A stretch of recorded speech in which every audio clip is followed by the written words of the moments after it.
பொருளாளர் அண்ணன் துரைசாமி திருப்பூர் துரைசாமி அவர்களே, தோழர் முகில்ராஸ் அவர்களே, கோவை நகர கழகத்தின் தோழர்களே, திராவிட முன்னேற்ற கழகத்தின் பொறுப்பாளர்களே, கலந்து கொண்டிருக்க பெருமக்களே, உங்கள் அனைவருக்கும் என்பான வணக்கங்கள்.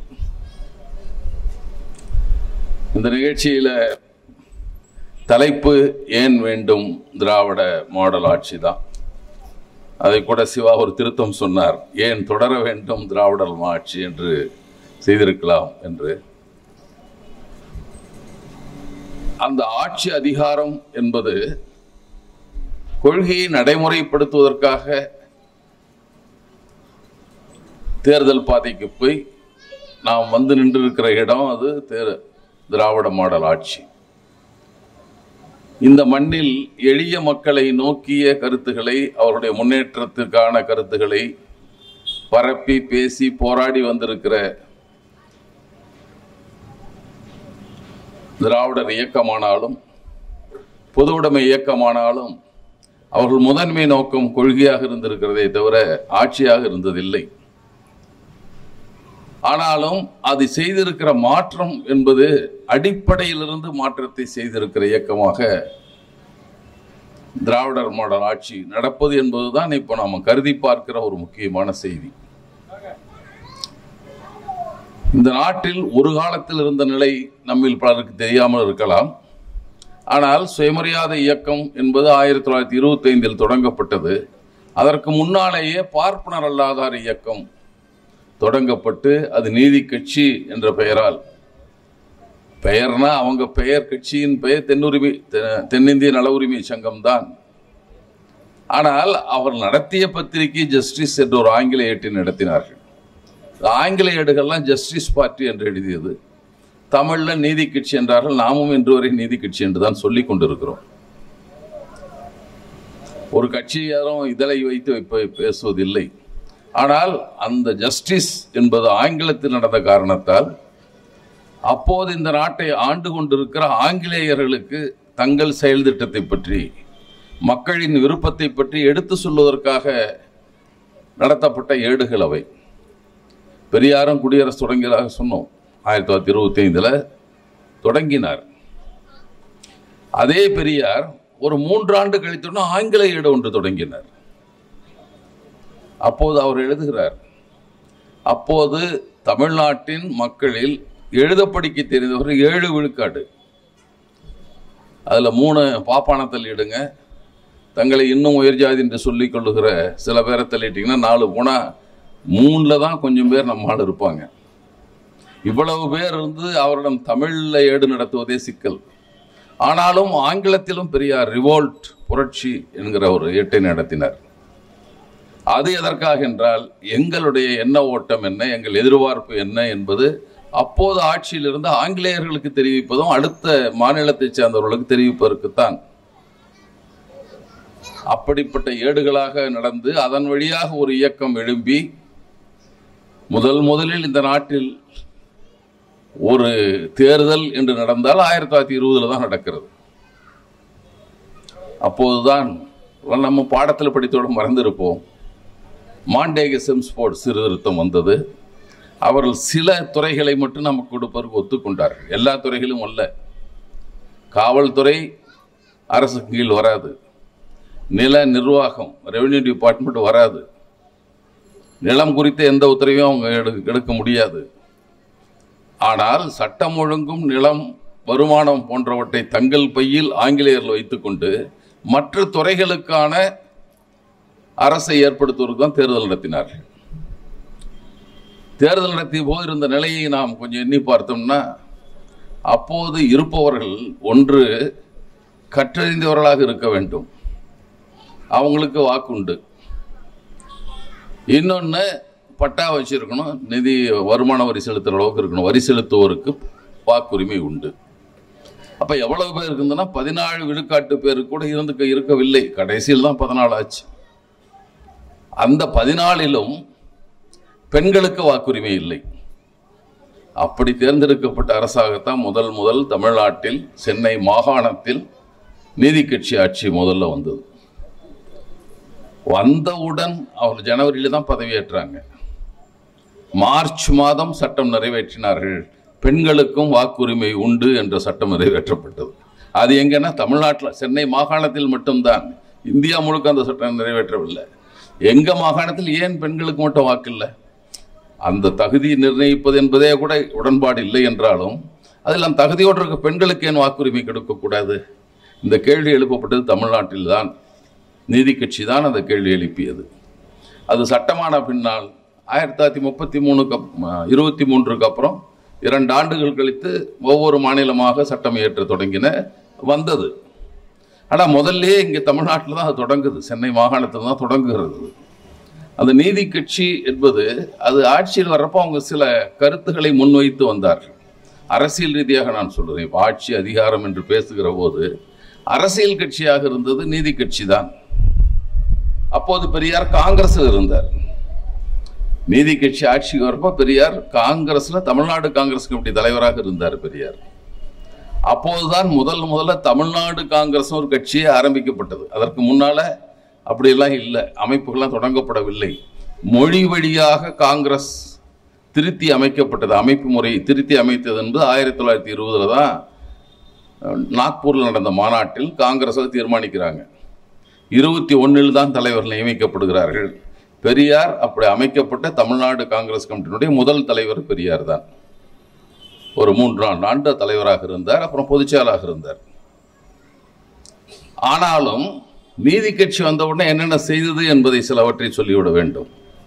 அவருடைய பார்வை எப்படி இருந்தது என்பதை தெரிந்து கொள்வதற்காக சொல்லுகிறேன். பார்ப்பனல்லாதாருடைய உரிமைகள் பற்றி பேசப்பட்டன. அப்போ உரிமை மறுக்கப்பட்டவர்களாக இருந்தவர் பார்ப்பனல்லாத அனைவரும் இன்றைக்கு ஆண்ட ஜாதியாக சொல்லிக் கொள்ளுகிற, ஆதிக்க ஜாதியாக தன்னை பேசி பெருமை பெற்றிக் கொள்ளுகிற எல்லோரும் அப்போது சூத்திரர்களாகத்தான் நடத்தப்பட்டார்கள், அப்படித்தான் மதிக்கப்பட்டார்கள். அவர்களுக்கெல்லாம் எந்த மரியாதையும் பார்ப்பன அழைத்ததில்லை. பெரியாரே ஒரு முறை பின்னால் ஒரு கூட்டத்தில் பெரியார் சுயமரியாதை இயக்கம் தொடங்குற ஒருத்தர் பேசுகிறார். ஒரு காங்கிரஸ்காரர் அந்த கூட்டத்தில் பேச சொல்கிறாங்க, காங்கிரஸில் ஜாதி வேறுபாடு பார்ப்பதில்லை என்று ஒருத்தர் பேசுகிறார். அடுத்து பெரியார் பேசுகிற போது சொல்லுகிறார், அது 32ஆம் ஆண்டு நடக்குது. பெரியார் சொல்லுகிறார், நீங்கள் அப்படியெல்லாம் சொல்லிக்கொள்ள வேண்டாம். நான் தமிழ்நாடு காங்கிரஸ் கமிட்டி தலைவராக இருந்தபோது பெரியகுளத்துக்கு போனோம். பெரியகுளங்கிறது ஒரு மாவட்டத்தில் இருக்கிற ஒரு நகரம். அங்கே கட்சி கூட்டங்கள் நடத்துறதுக்காக போகிறாங்க, காங்கிரஸ் கட்சி கூட்டங்களுக்காக. என்னை திண்ணையில் தான் தங்க வைத்தார். ஏன்னா அந்த மாவட்ட தலைவர் இவர் மாநில தலைவர், அவர் மாவட்ட தலைவர் ஐயர். இவரை திண்ணையில் படுக்க வச்சுட்டார். திண்ணையில் காலை உணவு திண்ணை மேல் தான் பரிமாறப்பட்டது. அந்த இலை அப்படியே இருக்க மதிய உணவும் எங்களுக்கு அந்த திண்ணையில தான் பரிமாறப்பட்டது. காங்கிரஸ் கமிட்டி தலைவர் எனக்கு சோறு போட்டோம், இப்போ சொல்றாங்க காங்கிரஸில் ஜாதி வித்தியாசம் பார்க்கலன்னு சொல்றாங்க என்று பேசுகிறார். இன்னொரு நிகழ்ச்சியும் சொல்றாரு, திண்டுக்கல்லுக்கு போனோம், அங்கேயும் இதே மாதிரி நடந்தது. நாங்கள் 2 பேரும் போனோம். அப்போ ஒரு ஐயரை உள்ள விட்டாங்க, இவரை மட்டும் வெளியே வச்சிருந்தாங்க. திண்டுக்கல்லுக்கு திரிகூட ராசப்ப பிள்ளை என்னோடு வந்தார், நானும் போனேன். 2 பேரும் நாங்கள் தலைவர்கள், மாநில தலைவர்கள். எங்களே அதே மாதிரி திண்ணையில் வச்சு தான் சோறு போட்டாங்க. இந்த 2 நிகழ்ச்சி போதுமா, இன்னும் ஏதாவது காங்கிரஸ் நண்பருக்கு சொல்ல வேண்டுமா என்று அப்போ பெரியார் கேட்கிறார். அப்போ தமிழ்நாடு காங்கிரஸ் கமிட்டி தலைவருக்கு அதான் யோகியதுன்னா மற்றவர்களை எப்படி நடத்தி இருப்பார்கள் நீங்கள் எண்ணி பாருங்க. தமிழ்நாடு காங்கிரஸ் தலைவர் நிறுத்திக்காதீங்க. காந்தியிடம் ஒரு முறை நம்முடைய நீதி கட்சி தலைவர்கள்லாம் போய் காந்தி சந்திக்கிறார்கள். 1927 காந்தி வருகிறார் இங்கு.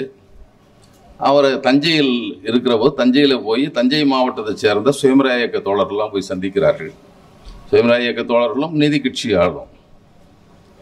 அப்போ அவரோடு இருந்தவர்கள் யார்? சரையட்டி பன்னீர்செல்வம், அவர் பாரிஸ்டர், பெரிய நில உடைமையாளர். அவர் போறாரு. அவரோட தஞ்சை கரந்தை தமிழ்ச்சங்கத்தை உருவாக்கிய உமாமகேஸ்வரன், தமிழ்வேல் உமாமகேஸ்வரன் என்று சொல்லுவார்கள், அவர் போறாரு.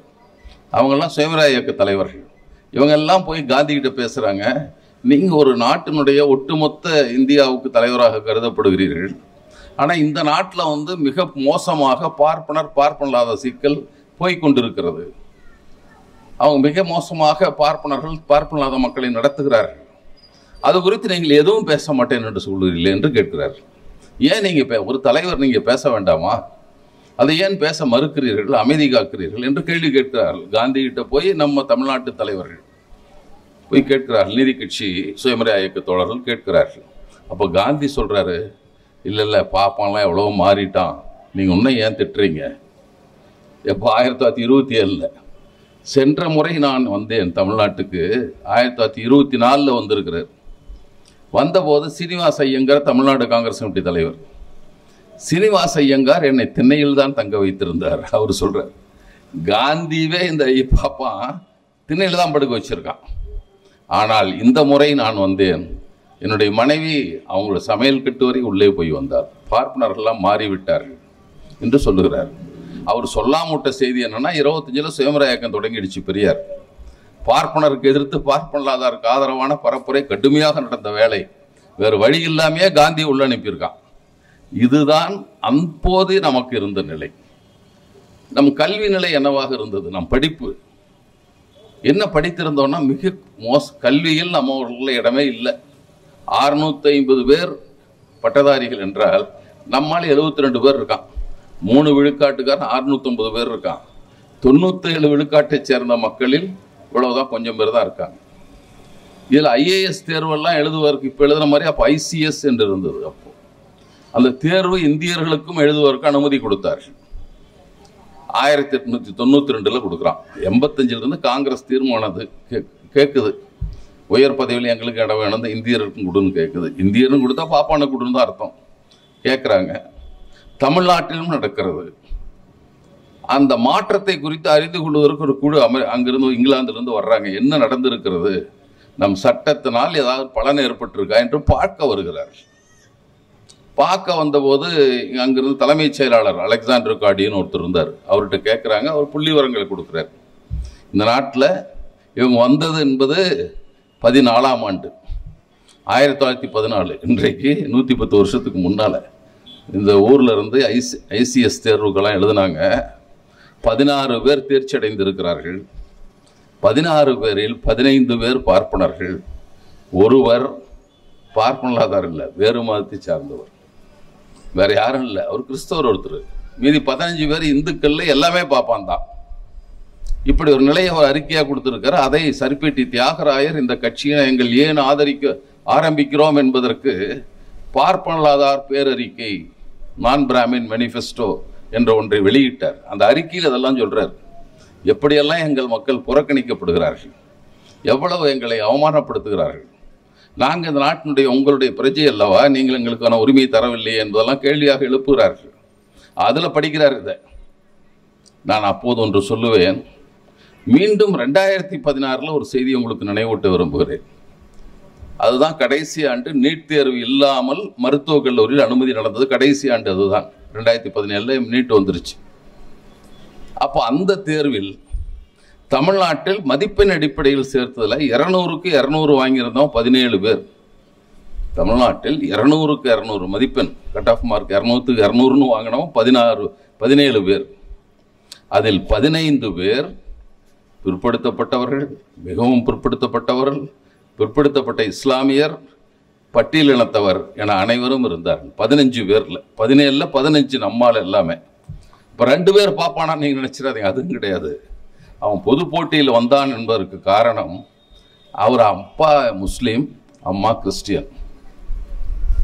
ஒரு இஸ்லாமிய தகப்பனுக்கும் கிறிஸ்துவ தாய்க்கும் பிறந்த திராவிடன் என்ற மாணவன். பேரை பார்த்தாவே தெரியும் யாரா இருப்பான்ட்டு. அவன் ஒன்றும் பார்ப்பான் கிடையாது. நம்ம பெரியார் இயக்கத்து பிள்ளை. இன்னொருவர் கார்த்தின்னு ஒருத்தர், அவரும் கூட நெல்லை மாவட்டத்தை சேர்ந்த சைவ பிள்ளை. அவருக்கு இடஒதுக்கீட்டுக்கு வராத பிரிவை சேர்ந்தவர். அப்போ 1912 வரை 16 பேரில் நம்மவர்கள் ஒருவரும் இல்லை. 1916 அறிக்கை கொடுக்கிறாரு. 2016 17 பேரில் பார்ப்பான் ஒருவனும் இல்லை. இப்போ மாற்றம் அந்த 100 ஆண்டுகளில் என்ன நடந்ததுங்கிறதான் திராவிட இயக்க வரலாறு. அதுதான் திராவிட இயக்க வரலாறு. ஒருத்தம் கூட இல்லை.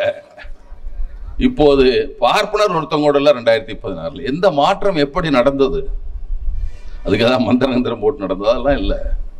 இயக்கம் மக்களிடம் போய் பேசுவது, மக்களை கல்விக்கு ஊக்குவிப்பது, சுயமரியாதையை பற்றி பேசுவது. நீயும் மனுஷன், சுயமரியாதைன்னா என்ன? நீயும் மனிதன் தான், அவனும் மனிதன் தான், அவனுக்குள்ள உரிமை உனக்கேன் இல்லை இது சுயமரியாதை கேள்வி. நீயும் மானுட பிறவிதான், அவனும் மானுட பிறவிதான், ஆனான் அவனுக்குள்ள உரிமை உனக்கேன் இல்லை, அது சுயமரியாதை இயக்கம். அவன் முதலை போட்டான், நீ உழைப்பை செலுத்தினாய், உற்பத்தி நடந்தது, அவனுக்குள்ள பங்கு உனக்கேன் இல்லை, இது சுயமரியாதை. 3 கேள்விகள் என்று பெரியார் இதைத்தான் சொல்றாரு. இந்த பேதங்கள் கூடாது என்பதுதான், இதுதான் சுயமரியாதை அடிப்படையாக நடந்தது.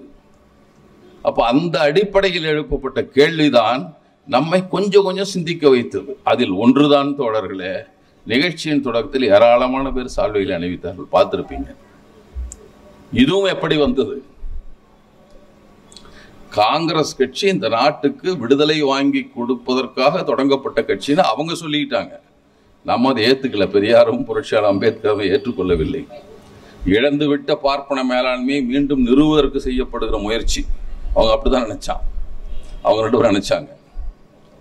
ஆங்கிலேயர் வந்த பின்னால் அவங்க கையில் இருந்த ஆட்சி போயிடுச்சு, போய்விட்டல, ஓரளவுக்கு தளர்ச்சி அடைந்தது, எல்லாம் முற்றாளுதிக்கம் அவரிடம் இருந்தது. இவர்கள் வந்த பின்னால், ஆங்கிலேயர் வந்த பின்னால் நிறைய திருத்தங்களை கொடுத்தான்.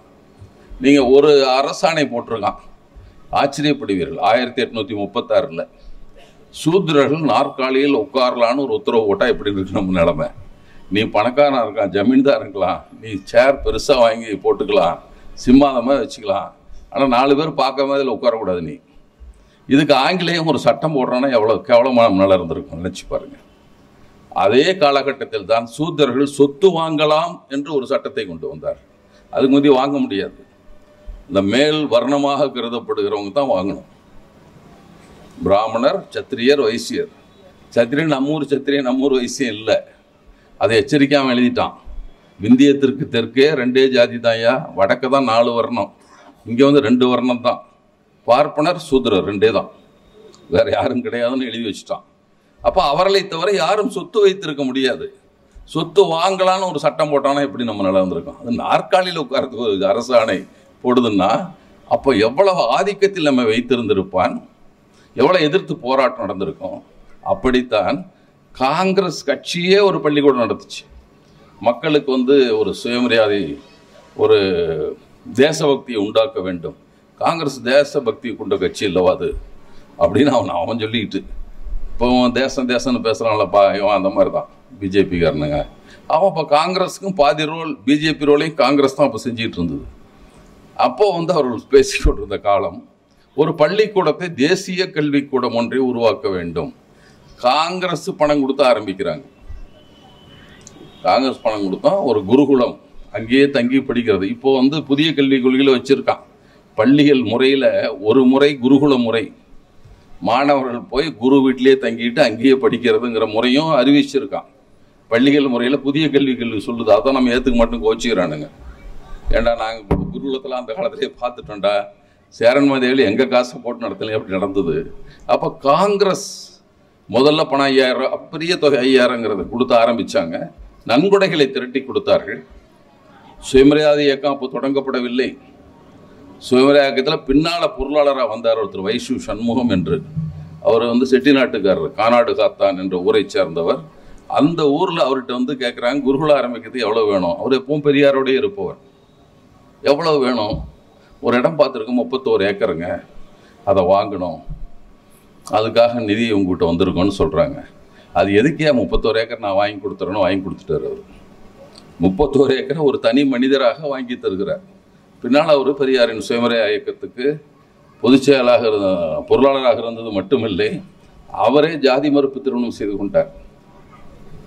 அவர் ஜாதி மறுப்பு திருமணம் செய்து கொண்டவர். அவ்வளோ பெரிய ஆள் அவர். ஒரு மராட்டிய பெண்ணை அவர் திருமணம் செய்து கொண்டார். ஏன்னா அவங்க சுயமரியாதை இயக்கத்தில் இருந்தாங்க, அவ்வளோதான். சுயமரியாதை இயக்கத்தில் நம்ம கட்சிக்கார பொண்ணு திருமணம் பண்ணிக்கும், அவ்வளோதான். அவ்வளவு பெரிய ஆள் அவர் வாங்கி கொடுக்குறாரு. அப்புறம் கொஞ்ச நாளில் நம்ம பசங்களெல்லாம் சோறு போடுறது ஒரு உண்டு உறைவிட பள்ளி தான் அது. இன்றைய மொழியில் சொன்னால் உண்டு உறைவிடை பள்ளி, அது தேசிய கல்வியை கொடுப்போம். அங்கே இருக்கிற பையனுங்களை நம்ம பையனோட தனியாக வச்சு சோறு போடுறான், அந்த பையனை தனியாக வச்சு சோறு போடுறான். ப்ரேயரில் அவன் சமஸ்கிருத சுலபம் சொல்லுவான், நம்ம பையன்லாம் தேவாரம் திருவாசகம் பாடுவான். தனித்தனியாக இது கூட, அதில் கூட 2 பேரும் ஒரே பாட்டு பாடுறதில்ல. நம்மளால் சமஸ்கிருத தீட்டாகி போயிருந்தாலும் நம்மளால் பேசுகிறதே இல்லை.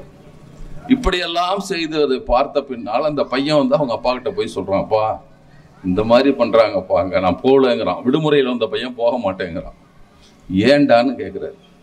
அங்கே இந்த மாதிரிலாம் பண்ணுறான். அவர் உடனே அவங்க அப்பா சொல்கிறாரு, என்கிட்ட சொல்லி நடா பண்ணுறது, உங்கள் பெரியப்பா கிட்ட சொல்லு. ஒரு வேடிக்கையாக பெரியாரை பெரியப்பா என்ன சொல்லி பையனுக்கு அறிமுகப்படுத்தி வைத்திருக்கிறார். அவர் பெரியாரே சொல்கிற வார்த்தை சொல்லுவார், அவர் பெத்தனை ஈத்துக்கிற செப்புறான்னு சொன்னாலாம் அப்படின்னு சொன்னார். ஏன்னா அவர் ஓமந்தூர் ராமசாமி ரெட்டியார் சொன்னவர்.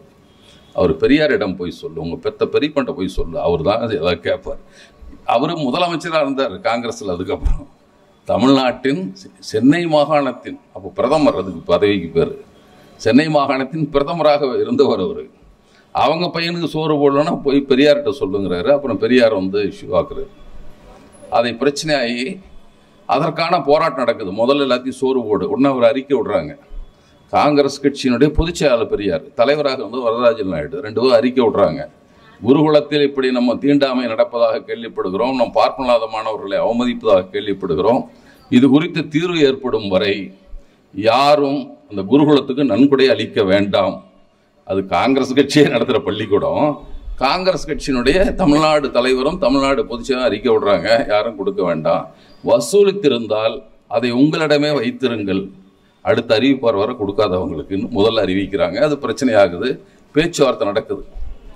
அப்படி பேச்சுவார்த்தை நடந்தபோது நடந்த ஒரு செய்தி, இதுக்கு தான் அந்த பின்புலம் இதையெல்லாம் சொல்ல வேண்டி வந்தது. அஞ்சானஞ்சன் அழகிரி என்பவரை கேள்விப்பட்டிருப்பீர்கள். ஒரு இயக்கத்தினுடைய மிகப்பெரிய பேச்சாளர், இராணுவத்திலிருந்து வந்தவர், பெரியாரோடு காங்கிரஸ் காலத்திலிருந்து பெரியாரோடய இருக்கிறவர். அவர் பின்னால் சுயமரியாதை இயக்கத்திலையும் இருந்தார். அவர் வந்து அவர் பெரிய தஞ்சாவூர்காரனா என்ன பண்ணுவாங்க, எப்பவுமே அந்த நாதசபை இசையெல்லாம் ரொம்ப ஈடுபாடாக இருப்பாங்க.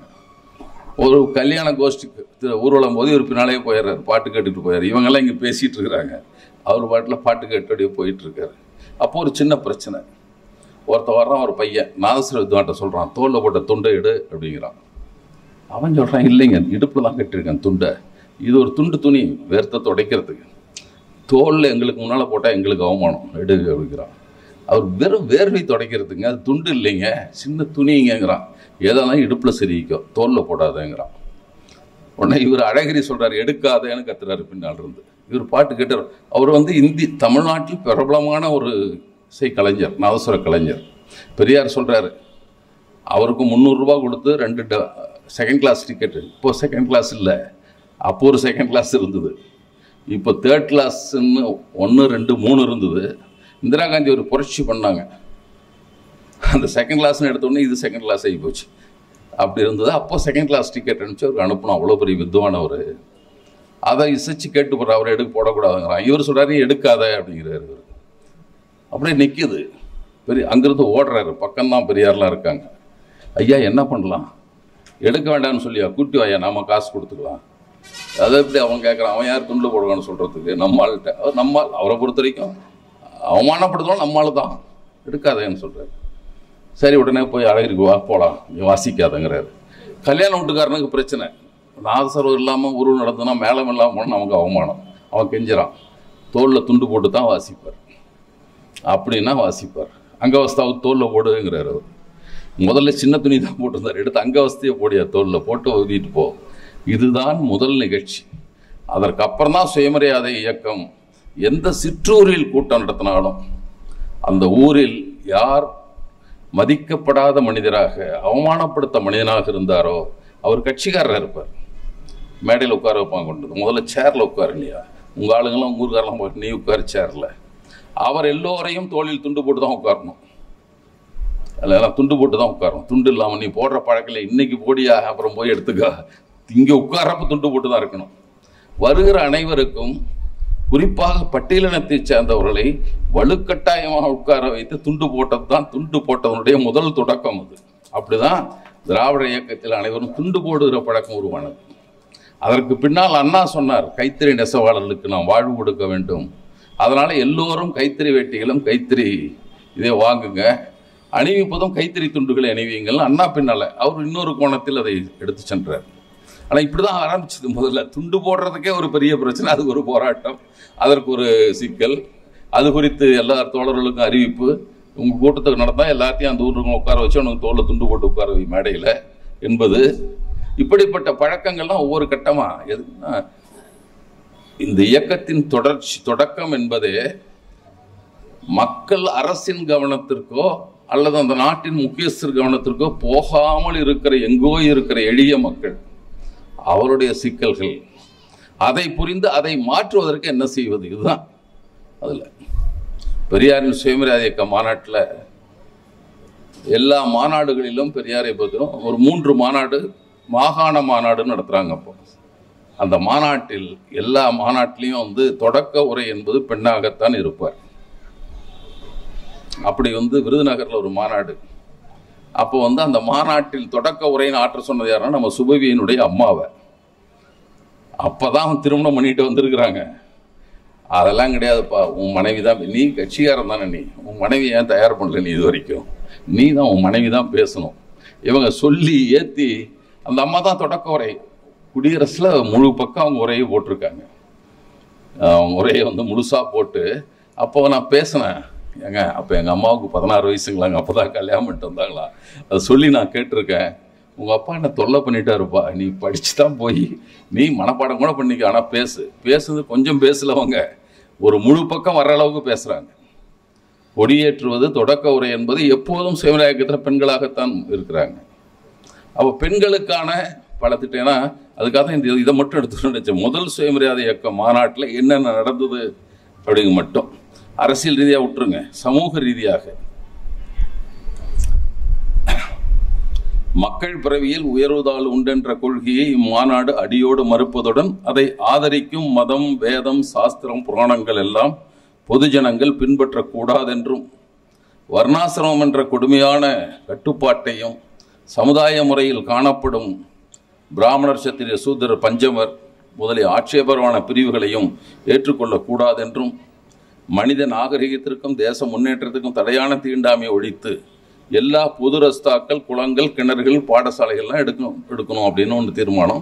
இன்னொரு தீர்மானம், மக்கள் தங்கள் பெயர்களோடு ஜாதி அல்லது வகுப்பை காட்டுவதற்காக சேர்க்கப்படும் பட்டங்களை விட்டுவிட வேண்டும் என்று இம்மாநாடு பொதுஜனங்களை கேட்டுக்கொள்கிறது. இப்படியெல்லாம் அவர் சொல்றார். ஜாதி அல்லது சமய பிரிவுகளை காட்டும் குறிகளை யாரும் அணிந்து கொள்ளக்கூடாது என்று தீர்மானங்கள். இது ஜாதியை பொறுத்த வரைக்கும் பொதுவான விஷயங்கள்ல. இப்போ அது வந்து பெரியார் வந்து 1927 தன்னுடைய பெயருக்கு நாயக்கரை விட்டுறார். அதுக்கு முந்தைய ராமசாமி நாயக்கர் தான் அவர். டிசம்பர் 1927 குடியரசில் இருந்து அவர் பேரை வெறும் ஈவே ராமசாமி என்று மட்டும் போட தொடங்குகிறார்.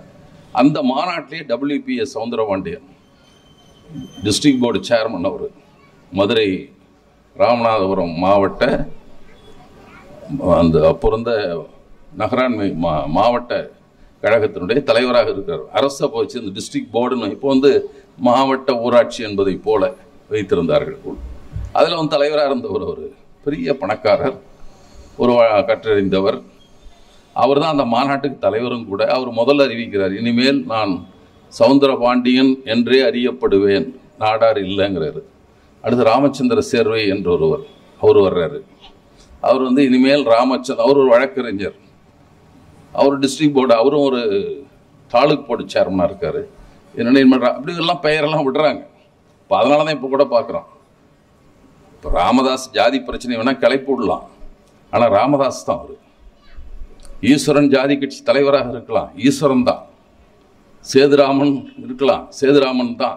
இப்படித்தான் இருக்க முடிகிறது என்ற சூழல், அதை சொல்கிறோம். அப்புறம் வந்து பெண்களை பொறுத்தவரை பெண்களுக்கான பல தீர்மானம், கல்யாண ஒப்பந்தத்தை ரத்து செய்யறதுக்கு உரிமை உண்டு என்பது, நீங்கள் வந்து அந்த பிள்ளைகளுக்கு என்ன செய்வது. அடுத்தது இன்னொன்று சொல்றாரு அவரு, அடுத்த ஒரு தீர்மானம் ஒன்று போடுகிறார்கள், அர்ச்சகர் பிரச்சனையை பற்றி ஒரு தீர்மானம் போடுகிறார்கள்.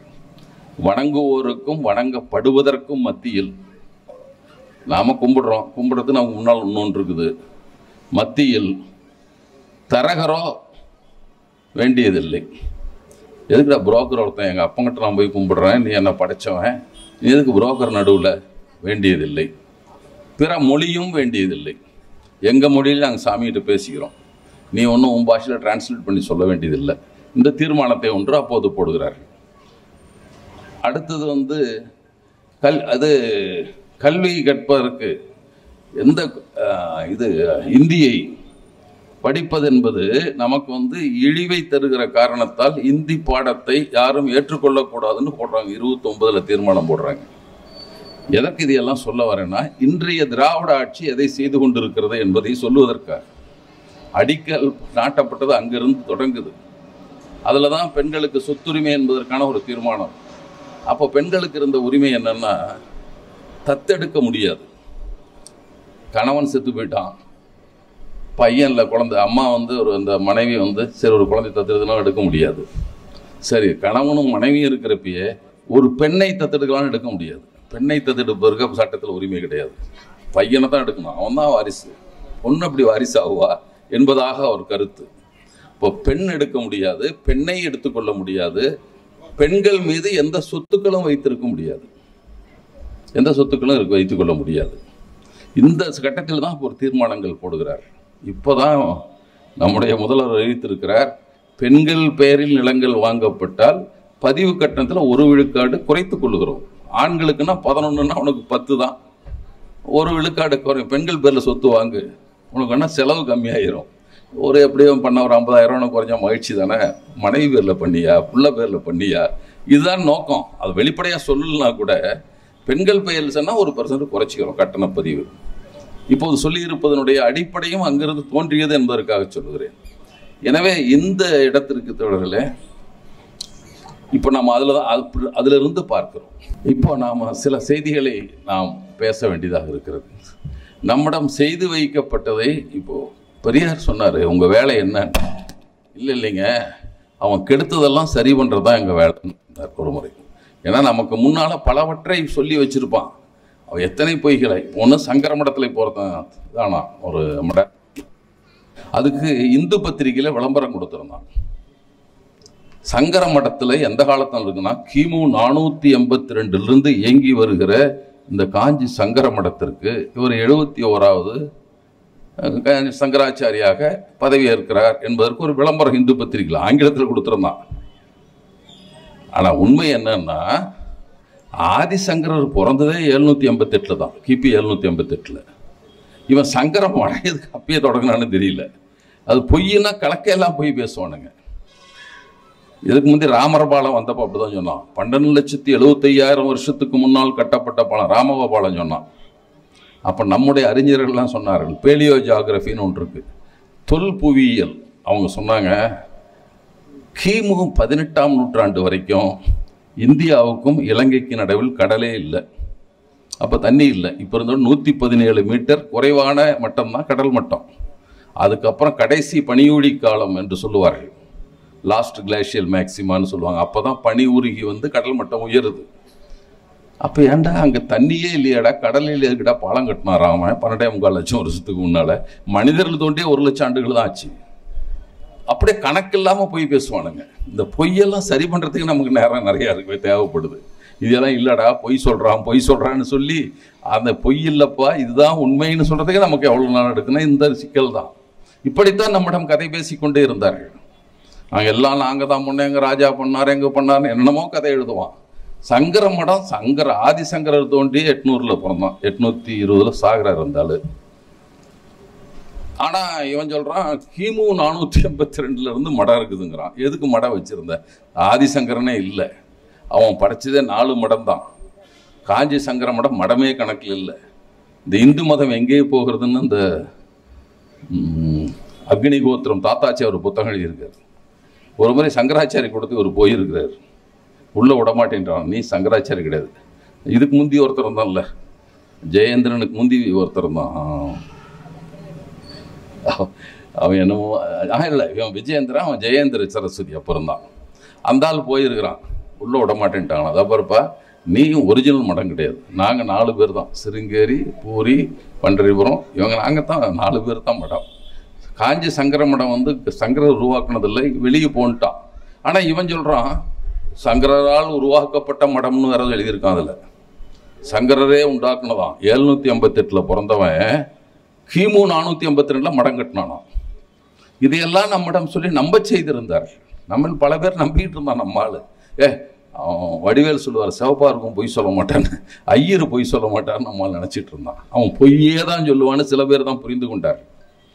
அவர்கள் தான் அதுக்கான மாற்றத்தை கொண்டு வந்தார்கள். அந்த அடிப்படையில் அவர் யார் யாரையெல்லாம் ஒதுக்கி வைத்தார்கள். நான் சொன்ன பெண்களுக்கான உரிமையை பற்றி பேசுகிறோம். பெண்களை ஒரு மனித ஜென்மமாக நினைச்சதில்லை. இப்போ ஒரு ரம்யா ஐயர்னு ஒரு பாப்பாத்தி என்னமோ எழுதியிருந்தா ஒன்று, ஆதிசங்கரை பற்றி என்னமோ சங்கர மடத்தை பற்றி என்னமோ எழுதியிருந்தா அந்தம்மா. எவ்வளோ கஷ்டம் தெரியுமா? காஃபி வேண்டாம், ஒரு காஃபி குடித்தோம், காஃபி நிறுத்தம்னா எவ்வளோ கஷ்டம், அவர் குடும்பத்தையே விட்டு சங்கராச்சாரியிருக்கானா எவ்வளோ பெரிய விஷயம் அப்படின்னு சொன்னார். நாமா உங்கள் ஜெயேந்திரன் கதையெல்லாம் ஏற்கனவே இது ரெக்கார்ட் இருக்குது, கோர்ட்டில் போய் படிச்சுக்கோ அவங்கள பற்றி. ஆனால் ஒன்றுக்கு அவரை பெருமைப்படுகிறோம். அவர் அனுராதாரமன்னாலும் சரி, உஷாவானாலும் சரி, சொர்ணமாலியானாலும் சரி, நான் எங்கள் பொம்பளைங்கிட்ட யார்ட்டையும் தப்பு பண்ணல. அவர் அதில் கூட கரெக்டாக ஜாதி விஷயம் தான் நடந்துக்கிட்டார் அவர் என்று அதுக்கு நான் பதில் எழுத வேண்டி வந்தது. ஏன்னா அப்படி நடத்துகிறேன், அப்படி சும்மா அடிப்பான், இவ்வளோ கஷ்டம். நீ தின்னுக்கிட்டு ஆட்டம் போட்டு கிரிக்கெட், ஜெயேந்திரன் விஜயேந்திரன் கிரிக்கெட் ஆடினதுக்காக கண்டிக்கப்பட்டான் சங்கராச்சாரியால். டே கிரிக்கெட்லாம் ஆடக்கூடாதா, எங்கள் உள்ள கிரிக்கெட் ஆடியிருக்கான். அவன் தில்லை நடராஜர் கோயிலுக்குள்ள ஆடினான், சிதம்பரம் நடராஜர் கோயிலுக்குள்ளேயும் கிரிக்கெட் ஆடினானுங்க. இங்கே சங்கர மடத்துலையும் அவன் கிரிக்கெட் ஆடுறான். இதுக்கு இப்போ ரிட்டையர் ஆகியிருக்கான இந்த சங்கராச்சாரி. இதையெல்லாம் இப்படி பொய்யான விஷயங்களை சொல்லுகிற போது அவர்கள் அப்போ சொன்ன அந்த பொண்ணுகிட்டதம்மா, நீ எல்லாம் சொல்லு, சூத்திரர்கள்னு எழுதியிருந்தா பாரு, எங்கள் சூத்திர மாதிரி தான் நீயும் வேதம் படிக்க முடியாது, நீயும் பூணூல் போட முடியாது, நீயும் ஒன்றும் பண்ண முடியாது, வேதத்தை காதில் கூட கேட்க முடியாது, பார்ப்பன பெண்கள் கேட்கக்கூடாது, அப்புறம் நீ என்ன சூத்திரன் நோத்திரம் சொல்லிட்டு இருக்கிற என்று நாம் அதில் எழுதணும். அந்த மாதிரி திமிராக இருப்பார். அப்போ யார் வீக்கர் செக்ஷன் ஒரு பேர் வச்சுட்டான். இப்போ உண்மையிலே வீக்கர் யாருன்னு இப்போ நிலைமையை பார்த்தா தான் தெரியுது. குரூப் 1 சர்வீஸில் வந்தது இல்லை. குரூப் 1 சர்வீஸில் 70% பெண்கள் தெரியிட்டாங்க, ஆண்கள்லாம் இல்லை. அன்னை கூட கோவையில் ஒருத்தர் பேசுனாங்க, எங்களுக்கு 50 விழுக்காடு இடஒதுக்கீடு எடுத்தால் நாங்கள் 54 பேர் கவுன்சில் இருக்கோம், 46 பேர் தான் ஆண்கள் இருக்காங்கன்னு பேசுனாங்க. அதே போல் இப்போது அவர்களுக்கான உரிமை, யாரெல்லாம் உரிமை பறிக்கப்பட்டவர்களோ அவருக்கு உரிமை அளிப்பது, அதுதான் முதல்ல தொடங்கியது. எளிய மக்களை பார்த்து, உரிமை அற்றவர்களாக கருதப்படுவர்களை பார்த்து, பறிக்கப்பட்டவர்களாக இருப்பவர்களை பார்த்து தான் திட்டங்கள் தொடங்கிச்சு. அதில் தான் முதல்ல என்னெல்லாம் பேச சொன்னாங்க. ஒரு பேருந்தில் பயணம் செய்வதற்கு அது என்னென்னா ஒரு கெத்து. இதெல்லா ஊருக்கு போகணுன்னாலே போய் அதில் காசு கேட்டு உனக்கு என்ன வேலைங்க, அவன் அந்த வீட்டுக்கு போகணுமா, அவனுக்கெல்லாம் நம்ம கல்யாணத்துக்கு வந்தானா, நம்ம இதுக்கு வந்தானா, இதெல்லாம் கேள்வி கேட்டு போகிறது. இந்த பயணத்திற்கு கொடுத்த உரிமை என்பதே பெருசு. அதாவது இலவசமாக நீங்கள் போகலாம், உங்களுக்கு உரிமைன்னு தான் சொன்னார். அது இலவச வார்த்தையை பயன்படுத்தலை. விடியல் பயணம் என்பது அது இன்னும் சமுதாயத்தில் ஒதுக்கப்பட்டவர்களாக திருநங்கைகளுக்கு அதை நீட்டிச்சாங்க. அந்த திட்ட திருநங்கைகளும் போகலாம், மாற்றுத்திறனாளிகளுக்கும் அதே பொருந்தும் என்று கொஞ்சம் கொஞ்சமாக மாற்றினாங்க ஒவ்வொன்றையும். அடுத்து புதுமை பெண் திட்டம், தோழர் மருத்துவர் பிரியாசல்லி கூட பேசினாங்க. புதுமை பெண் திட்டம் அது கல்வி, இவங்க மகளிரணி அம்மா ஜெயலலிதா அம்மா கூட சொன்னாங்க, தாலின்னு தான் பேசிகிட்டு இருந்தான், இப்போ எங்கள் பிள்ளைங்க படி தாலி வேணும் நான் பண்ணி தரேன்டா, நான் படிச்சிடறேன்னு, இப்போ தாலியெல்லாம் தேவையில்லைன்றுச்சு. அது விட முக்கியமானது, தாலிக்கு தங்கம்னு கொடுத்த உடனே கல்யாணம் பண்ணுறது காசு இல்லாமல் இருக்கும் கூட தாலி கூட அரசாங்கம் கொடுக்குறது, கல்யாணம் பண்ணி வச்சிடலாம் நினைப்பான். இப்போ அதுக்கு பதிலாக படிக்கிறதுக்கு போய்டும் பிள்ளைங்க. நீ ஒன்றும் தர வேணாம், எனக்கு அரசாங்கம் கொடுக்குது, நான் போயிடுறேன். அதனால தான் அப்பான்னு கூப்பிட்றாங்க. முதல்வரை பார்த்து அப்பான்னு சொல்கிறாங்க. அவங்க ஏன் சொல்கிறாங்க? அவர் படிக்க வைக்காத நீங்கள் தாங்களா படிக்க வைக்கிறீங்க, அவர் எங்களை பற்றி அக்கறை கொள்ளாத போது நீங்கள் தான் எங்கள் மீது அக்கறை கொள்ளுகிறீர்கள். இதையெல்லாம் சொல்லி மகளிர் உரிமை திட்டம் என்று வந்தது. அடுத்தது சுயநிதி குழுக்களுக்கு 70,000 கோடி ரூபாய்களை கொடுத்திருக்கிறார். மகளிர் உதவி திட்டத்திற்கு வங்கி கடன் 70,000 கோடினா எவ்வளோ தொகைன்னு நினச்சி பாருங்கள். இப்போ அவன் சும்மா சொல்கிறான், உனக்கு 2,000 கோடி தரமாட்டேன்ட்டாங்க, மிரட்டிகிட்டு இருக்கான். நான் சொல்கிறது கேட்டினதான் ஒரு 2,000 கோடி. எங்கள் கல்வி திட்டத்தை ஏற்றுக்கொள், உன் கல்வி திட்டம் என்னையா உன் கல்வி திட்டம் சொல்லு. இப்போ என்னென்ன திட்டங்களை கொண்டு வரலாம், எதையெல்லாம் திராவிட இயக்கம் பழங்காலத்தில் எதிர்த்ததோ, குறிப்பாக இந்த குலக்கல்வி திட்டம் என்பது ராஜாஜி கொண்டு, அதுக்கு வேற பேர் ஒரு வச்சார். அந்த பேர் யாருக்கும் தெரியாது. அவர் என்ன அந்த கல்வி திட்டத்துக்கு பேர் வச்சார்னு யாருக்கும் தெரியாது. Modified scheme of elementary education அவர் கொண்டு வந்தார். அது யாருக்கும் தெரியாது. பெரியார் வச்ச பேர் தான் குலக்கல்வி திட்டம். ஜாதி படிக்கின்றான், ஜாதி வேலையை செய்யுங்கிறான். அது எப்படி ஏற்றுக்கொள்ள முடியும்? அதையே இன்னொரு பேரில் இவன் கொண்டு வர்றான், விஸ்வகர்மா திட்டம் என்று கொண்டு யோஜனா என்னமோ கொண்டு வந்தான். அதில் என்ன என்றால், உங்களுக்கு உதவி செய்வோம், 18 தொழில்கள் நாங்கள் பட்டியல்படுத்தியிருக்கோம். எல்லாத்துக்கும் இல்லை, 18 தொழில் செய்பவர்களுக்கு மட்டும். 18 தொழில்கள் என்பது மண்பாண்ட செய்து தச்சு வேலை செய்கிறது, சலவை செய்வது போன்ற தொழில்கள்லாம் பட்டியல்படுத்துகிறான். இதை யாருக்கு உதவி செய்யும் அரசாங்கம்னா, பரம்பரையாக செய்கிற குடும்பத்தை சார்ந்தவர்களுக்கு கொடுப்பாங்க. அவங்களுக்கு ட்ரெடிஷ்னல் இதாக இருக்கணும், தொழிலாக இருக்கணும், அது அவங்களுக்கு தான் உண்டு என்று அறிவித்தார்கள். அப்போ என்ன பொருள்? குலக்கல்வி திட்டம் தான். அவன் சரி வேகமாக ஏதாவது பண்ணலாமான்னா இல்லை, கருவிகளை பயன்படுத்தக்கூடாது, மிஷினரிஸ் பயன்படுத்தாமல் செய்கிற தொழில் தான். இவங்க கூட நினச்சிக்கலாம் பரவாயில்ல, சக்கரம் மண்பாண்டம் செய்யணும், நம்ம வந்து மோட்டரில் ஓட்டலான்னு. நான் கூட அப்படி நினச்சேன், படித்து பார்த்து தெரியுது. இதெல்லாம் பயன்படுத்தக்கூடாது, மிஷினரிஸ் பயன்படுத்தக்கூடாது, இல்லாமல் தொழில் செய்யலாம், அவங்களுக்கு உதவி தர்றான். என்ன அர்த்தம்? திருப்பியும் போட அந்த வேலைக்கு என்ன ஒரு ஐயர் ஒருத்தன் இதில் பேசி நீங்கள் கேள்விப்பட்டிருப்பீங்க, ஒரு உரையாடல். அந்த காலத்தெல்லாம் தேவன் இருப்பாங்க, யாதவர்கள் இருப்பாங்க, பால் கொண்டு வருவாங்க, இவன் இருப்பான், துணி எடுப்பான். இன்றெல்லாம் அது இல்லையேன்னு வருத்தப்படுறான் இவன். அது இருக்கக்கூடாது என்று நம்ம அரசு கருதித்தான் அப்போது 53 ராஜாஜி பதவி விட்டு துரத்துனாங்க. அப்போ தான் பெரியார் கேட்டார், ரெண்டே உனக்கு பாப்பா, நீ உனக்கு என்ன தொழில்?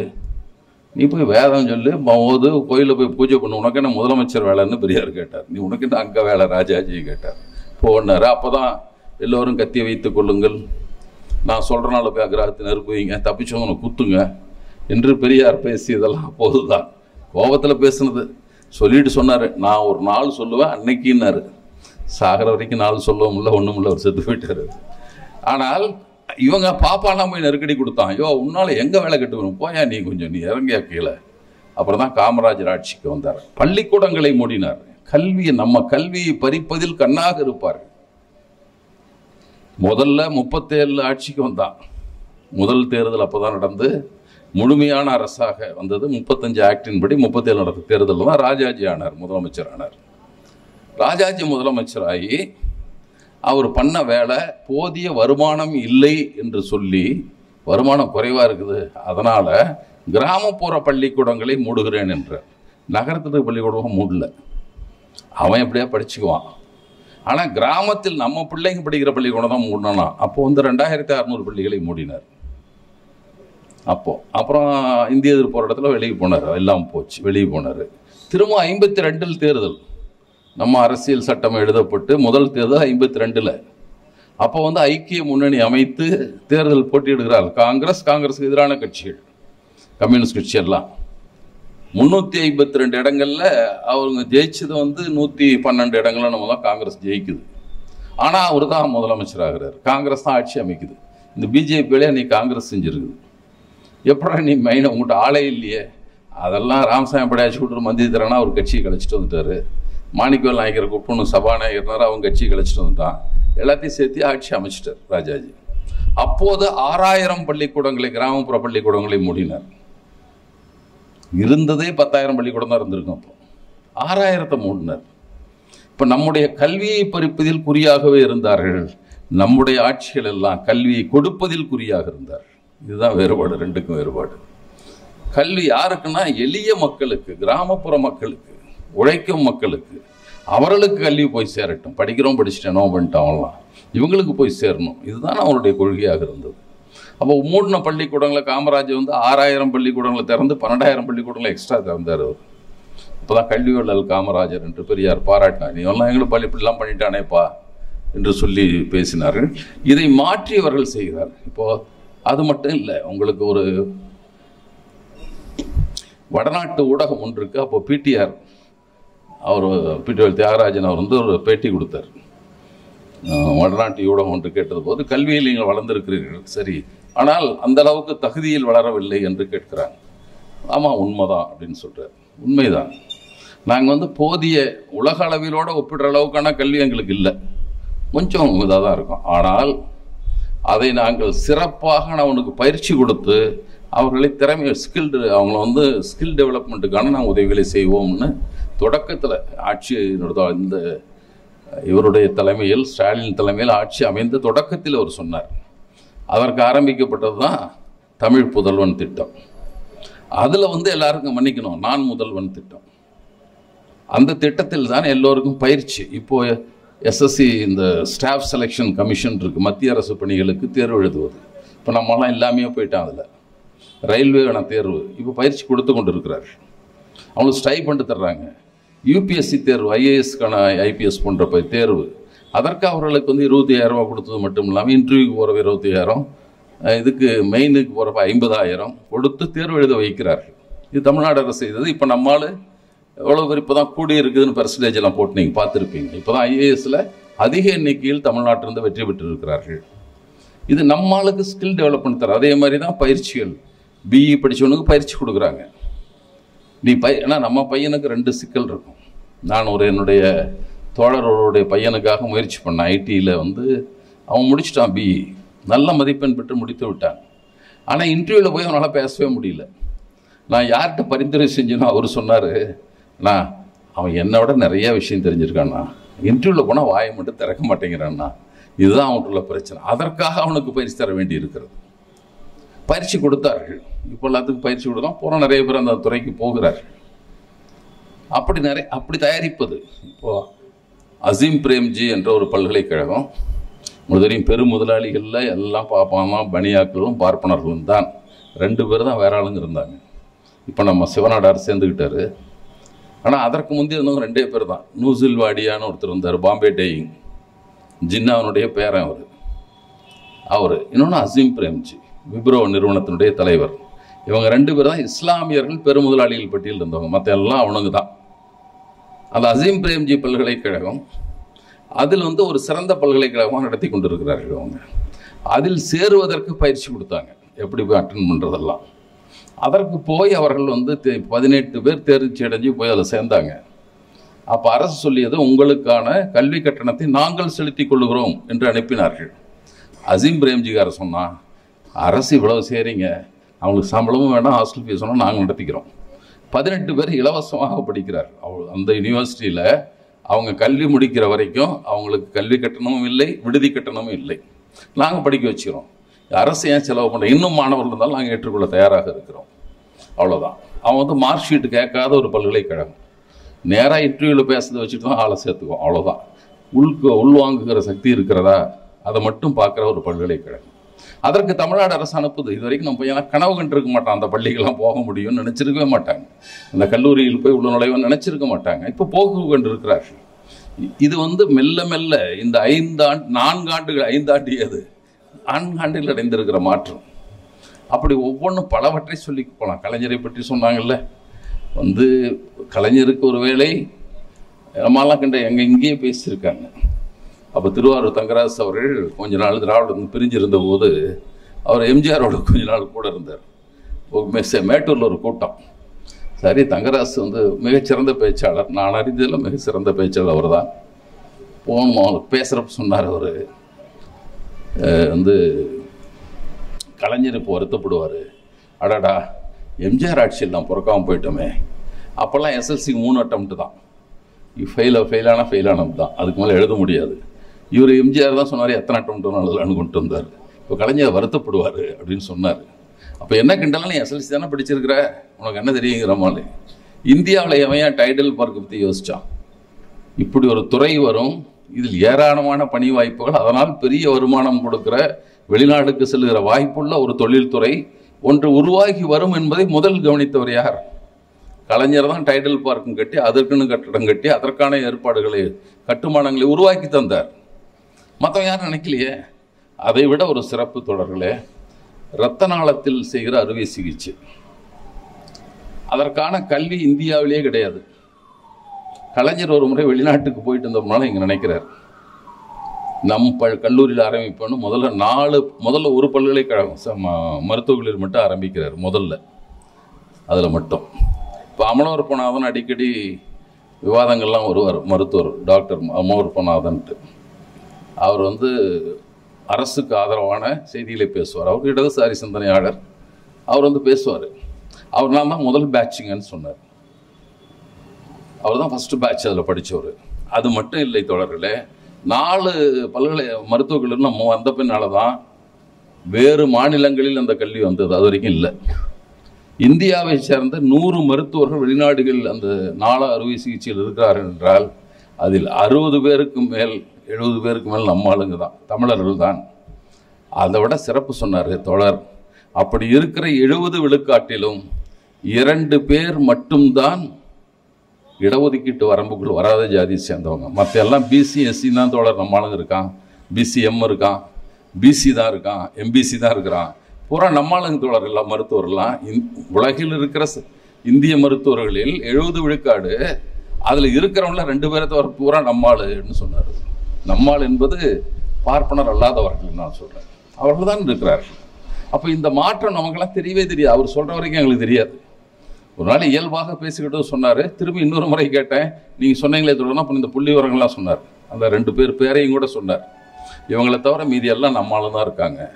இது நமக்கு தெரியாத மாற்றம் தமிழ்நாட்டில் நடந்திருக்கிறது. அப்படி ஒரு பெரிய நிபுணர்களாக வெளிநாட்டில் இருக்கிறோம்.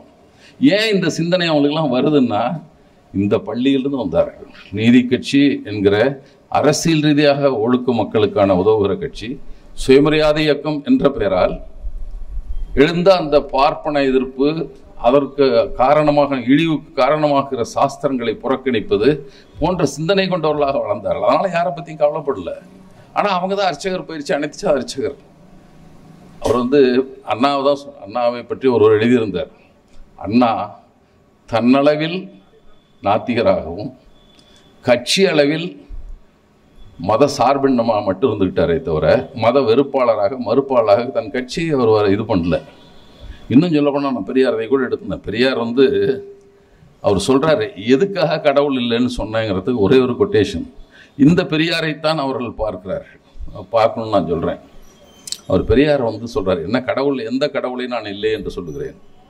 மனிதனுக்கு மனிதன் தொடக்கூடாது, கண்ணில் படக்கூடாது, தெருவில் நடக்கக்கூடாது, கோயிலுக்குள் போகக்கூடாது, குளத்தில் தண்ணீர் முள்ளக்கூடாது என்கின்றவை போன்ற கொள்கையில் தாண்டவமாடும் ஒரு நாட்டை, அப்படி ஒரு கொள்கையோடு ஒரு நாடு இருந்ததுன்னா அந்த நாட்டை பூகம்பத்தால் அழிக்காமலோ, எரிமலையின் நெருப்பு குழம்பால் எரிக்காமலோ, சமுத்திரத்தில் மூழ்கச் செய்யாமலோ, பூமி பிளவில் அமிழச் செய்யாமலோ விட்டிருப்பதை பார்த்த பிறகும் கூட கடவுள் ஒருவர் இருக்கிறார் என்றும் அவர் நீதிமான் என்றும் கருணை உள்ளவர் என்றும் யாராவது சொல்ல வந்தால் அவர்களை என்னவென்று நினைப்பது என்பதை நீங்களே முடிவு செய்து கொள்ளுங்கள். இதுதான் பெரியார் கடவுள் மறுப்பு. இப்படி ஒருத்தர் இருப்பானா, ஒரு ஜாதி சின்ன ஜாதி அங்கே போகக்கூடாது, தண்ணி எடுக்கக்கூடாது, இப்படி சொல்லி அவனாவது இருப்பானா? அப்புறம் நம்மளால சொல்லுவான்ல, ஏங்க எல்லாத்தையுமே கடவுள் பார்த்துட்டு இருப்பார். அதுக்கு அவர் சொன்னார்,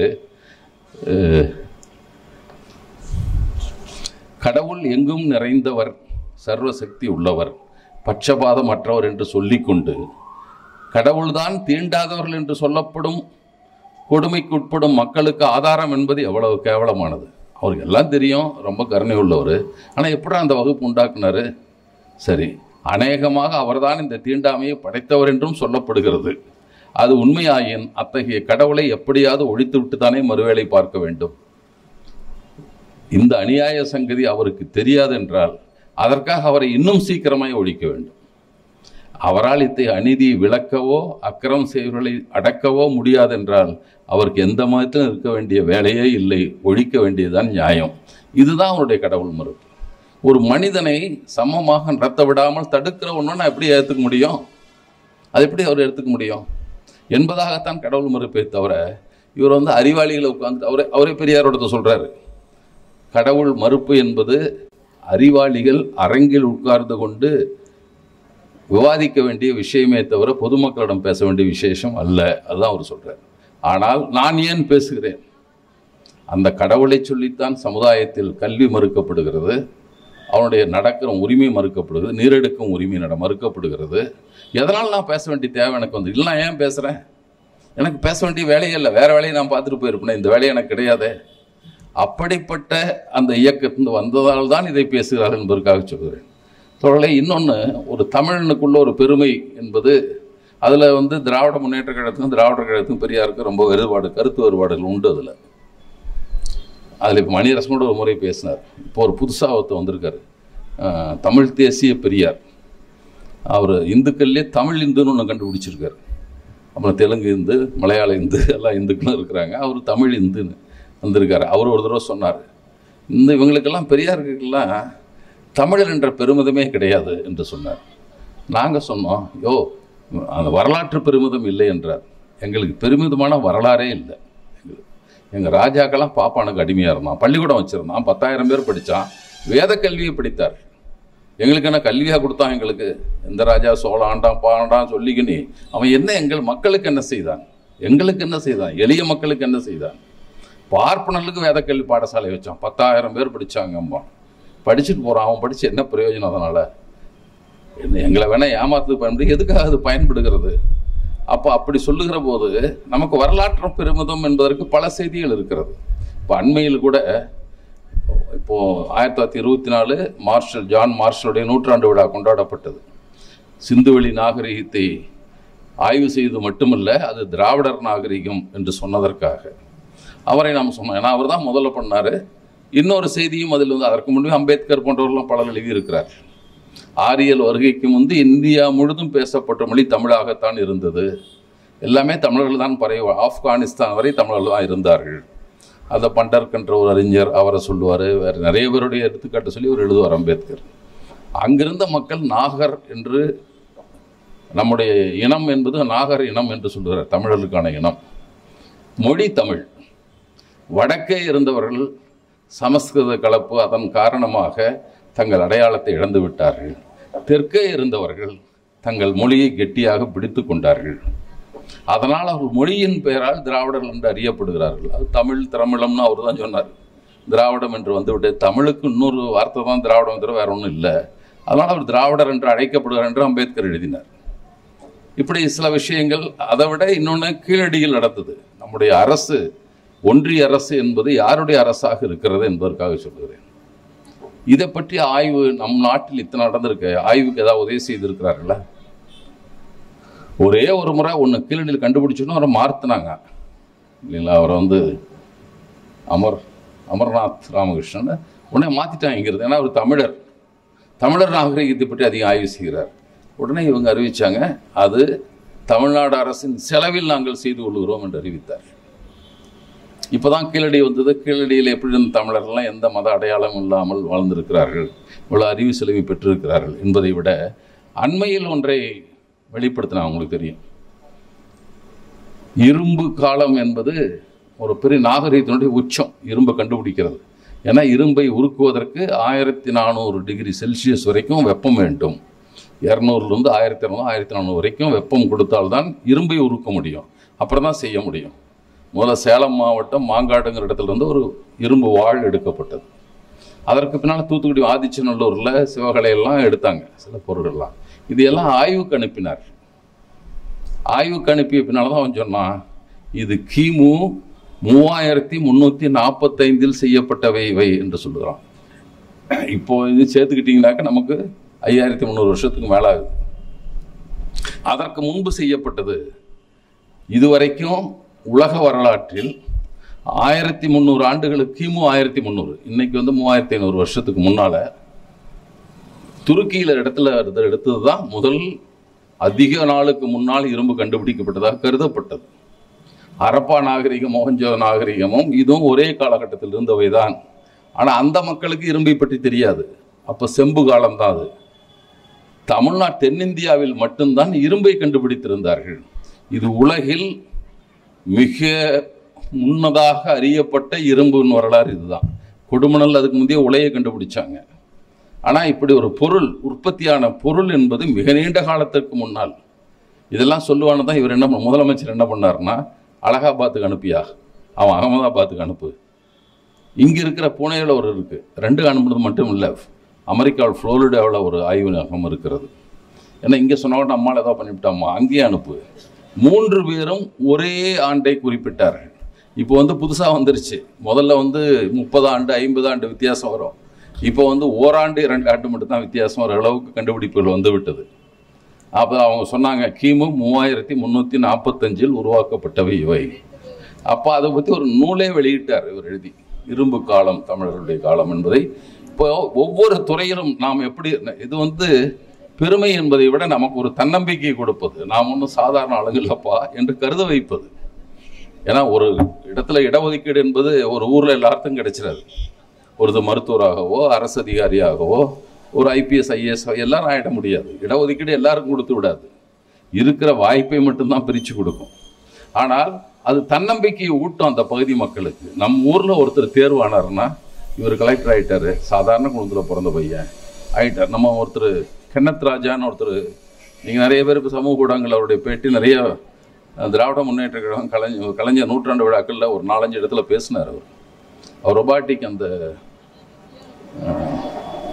ரொபாட்டிக் இயந்திர மனிதன், அந்த ரொபாட்டிக் செய்கிறாங்கல்ல, அந்த துறை அதனுடைய கம்பெனியுடைய சிஇஓவாக இருக்கார். அவர் தன்னை பற்றி சொல்லுகிற போது அவர் ஒரு தூய்மை தொழிலாளருடைய மகன்.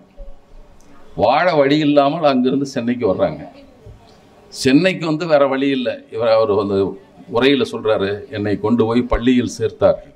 எதற்கென்றால், ஒருவேளை சேரு உனக்கு உறுதிப்பா, உனக்கு ஒருவேளை சோறு கிடைச்சிடும், மத்தியானம் சோறு போட்டுருவாங்க, அதுக்காக கொண்டு போய் சேர்த்தாரு. அதற்கப்புறம் எங்கள் அப்பா ஒரு இடத்துல பார்த்தேன், அவர் மலைக்குழியில் அங்கே வந்து அந்த வேலை தான் செஞ்சிட்டு இருந்தார். என் அப்பா மாதிரி இருந்தது, பக்கத்தில் போனால் அவர் தான். ஆனால் என் நண்பர்கள் இருந்தனால காட்டிக்க முடியல, பேசாமல் வந்துட்டேன். அப்புறம் வந்து அடுத்த நாள் வந்து சொன்னாராம், ஒரு நாள் வந்து சொன்னாராம், இந்தப்பா 2 வேளை சரி உறுதி, நான் ஒரு வேளை சோறுக்கு ஏற்பாடு பண்ணிட்டு வேணாராம். எங்களுக்கு மகிழ்ச்சியாக இருந்தாக, இனிமேல் 2 வேளை சாப்பிட்லான்னு நினச்சோம். அதற்கப்புறம் எங்கள் அப்பா வந்து பள்ளியில் சேர்த்தா, அந்த பள்ளியில் படித்து உயர்நிலைப் பள்ளிக்கு போனேன். அப்போது கலைஞருடைய ஆட்சி காலம், நுழைவுத் தேர்வு இல்லாமல் தேர்வு வந்தது. நான் என்ஜினியரில் சேர்ந்தேன். அதில் நான் மிக உயர்ந்த மதிப்பெண் பெற்றவுடன் அதற்கான ஆய்வுக்கெல்லாம் வெளிநாடுகள்லாம் அரசின் செலவில் அனுப்பப்பட்டேன். அதற்கப்புறம் வந்து இப்போ ஒரு சிஇஓவாக இருக்கேன், ஒரு ரொபாட்டிக் நிறுவனத்தினுடைய சிஇஓவாக இருக்கிறேன் என்று சொன்னார். அப்போ அந்த செய்தி நான் எதுக்கு சொல்கிறேன்னா, ஒருத்தர் வந்து பட்ட துன்பத்தை சொல்வதற்கு அல்ல, அவரை சுற்றி இருக்கிறவர்களுக்கு நம்ம கூட தான் இப்போ வேலை செய்கிறான், அவன் பையன் பாருப்பா அங்கே போயிட்டான் என்ற தன்னம்பிக்கை உருவாக்கும். இடஒதுக்கீடு எல்லாருக்கும் வேலையை வாங்கி கொடுத்துறாது, உருவாக்கும். அதைத்தான் இப்போது செய்ய முயற்சிக்கிறார். எல்லா இடத்தையும் பிரித்து கொடு, யாருக்கெல்லாம் போகவில்லை, அடுத்தடுத்து இதுலேயும் போகலையா, இப்போ அருந்ததியருக்கான உள்ளொதுக்கீடு என்பது மிகப்பெரிய சாதனையாக நான் பார்க்கிறேன். அது ஏன்னா எண்ணிக்கையில் எவ்வாறு இருந்தாலும் 2 இருந்தது. வடக்கே இருக்கிற ஆதி திராவிடர்களுக்கு வேலை வாய்ப்புகள் இருந்தது. ஆங்கிலேயர் காலத்திலிருந்து கடலூரில், சென்னையில் இருந்தார்கள். அவர்களோடு சேர்ந்து அவர்களுக்கு உணவு சமைக்கிறது நம்மளால் போகல, அவன் மாட்டுக்கறி திங்கிற பையனே அவன் போகல. இவர் மக்கள் இந்த ஒடுக்கப்பட்ட ஆதி திராவிட மக்களைத்தான் பயன்படுத்தி கொண்டான். தன்னிடம் வேலை செய்தவனை படிக்க வைத்தான், கல்வி கொடுத்தான், வேலைக்கு அனுப்பினான். அப்படியே தொடர்ந்து வேலை வாய்ப்பில் உயர்ந்தார்கள். தெற்கே இருக்கிறவர்கள், தேவேந்திரர்களுக்கு நிலம் இருக்கிறது, நிலம் இருந்தது, அவர்கள் உயர்ந்தார்கள். 2ம் இல்லாத மக்களாக இருந்த அருந்ததியர்களை பற்றி அதை யோசித்தார். உள்ளொதுக்கீடுனா ஒன்றும் வந்து இதாக நான் நினைக்கல. வாய்ப்பு இல்லாதவர்களுக்கு வாய்ப்பை கொடுப்பதற்கு என்ன செய்வது என்பது யோசிப்பது தான். அந்த மனசு தாங்க கொள்கை மனது. இந்த மக்களுக்கு நம்மால் என்ன செய்ய முடியும், நம்ம இது என்ன செய்ய முடியும் என்பது தான். இந்த அடிப்படையில் தான் தொடர் ரொம்ப நேரம் நான் எடுத்துக்கிட்டு தான் கருதுகிறேன். ஆனால் நாம் இப்போது கருதுகிற ஆட்சி என்பது, அவள் ஒவ்வொன்றுக்கும் ஒரு குறையை சொல்லிக்கொண்டே இருப்பார்கள். இப்போ சொன்னார்ல, நமக்குன்னா பேசுகிறதுக்கு ஊடகங்கள், இப்போ தமிழ்நாட்டிலே ஊடகங்கள் நமக்கு இல்லை. கலைஞர் டிவியும் சன் டிவியும் போனால் மற்ற எல்லாமே அவங்ககிட்ட தான் இருக்குது. எல்லாத்தையும் வாங்கிட்டானுங்க, அவனுங்க வாங்கிட்டாங்க. இன்னும் புதிய தலைமை இருக்குன்னா அந்த கட்சி, கூட்டணி கட்சிக்காரது. அது வேறு யாரிடம் நம் செய்தியை பேச முடியும்? ஒன்றும் இல்லை, ஆராசாவை பற்றி 1,70,000 கோடி லஞ்சம் வாங்கிட்டாருனாங்க. போட்டான், எத்தனை சைபர் அதுக்கெல்லாம் போட்டுலாம் போஸ்ட்லாம் போட்டுட்டு இருந்தான். வழக்கு அவரே நடத்தினார், நடத்தி வெற்றி பெற்றார். எத்தனை வருஷம் ஆச்சு? இப்போ தேர்தல் வருதுன்னு இப்போ அப்பீல் போடுறானா. அந்த தீர்ப்பை எங்களால் சரியாக புரிந்து கொள்ள முடியவில்லைன்னு போட்டிருக்கான். உச்சநீதிமன்றம் போடாதெல்லாம் திருப்பி பேச முடியாது, போடாமல் திருப்பி அனுப்பிட்டாங்க, அது வேறு. ஆனால் அதே வேளையில் போன ஆண்டு சித்ரா ராமகிருஷ்ணன் ஒருத்தர் பாப்பாத்தி, அவன் வந்து செபியினுடைய தலைவராக இருந்தார். 5 லட்சம் கோடி ரூபாய்களை ஏமாற்றி இருக்கிறார். ஒரு நாள் செய்தி வந்தது, யாராவது பேசுகிறாங்களா? யாராவது பேசுகிறார்களா? யாரும் பேசுகிறதே இல்லை. தோழர் கூட சொன்னார்ல, முத ஊழலில் கைதானது டிடி கிருஷ்ணமாச்சாரி தான், அவன் பாப்பான் தான் முந்திரா ஊழலில் கைதானான். அப்புறம் லேட்டஸ்டானது நம்ம ஜெயலலிதா அம்மா தான். இவங்களாம் பிராமண ஜாதியில் பிறந்தவர்கள் தான். ஏன் எங்காலும் செஞ்சால் மட்டும்தான் அவ்வளோ பெருசாக பேசுவீங்களா? பெரியாரே 1972 அந்த தேர்தலில் 71 தேர்தலில் அப்புறம் ராமனை சிறுபாடு அடிச்சான்றப்போ சொன்னார், முதல்ல ஊழல்னு பேசினா.